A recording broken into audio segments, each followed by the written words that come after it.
One of the highlight scenes of Hands Through Face would be a scene with Cassandra's hands going through Mr. Paradox's face. You literally see every pore on his face. It's fantastic effects, very, very cringeworthy. In our development process, we played with different to start seeing the details of her like knuckles in his skin. There's definitely a skull in those heads, and she definitely works around it. And then when the fingers go over the eyeballs pop out, and it's great. So for Hands Through Face, Sean and the VFX team started out with comic book reference. Whenever we are replacing limbs or replacing faces, we'll often put tracking markers on. Emma's hand has to go somewhere, so we would just put it off to the side or this side or out of frame. Then we would do clean plates on the day to clean up the arm or the hand.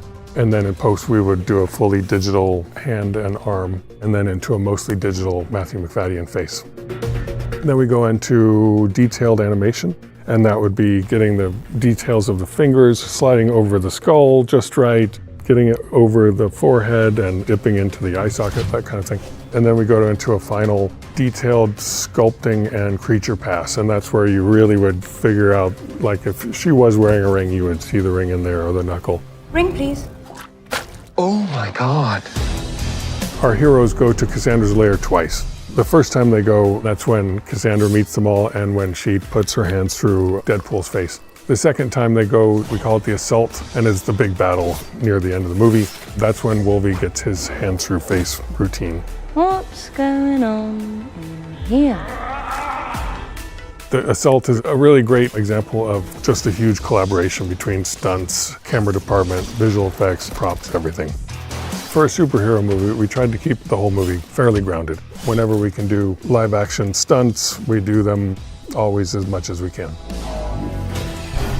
Emma's performance really nailed Cassandra. They just absolutely crushed it. It's really, really one of the best villains I've seen in a long time.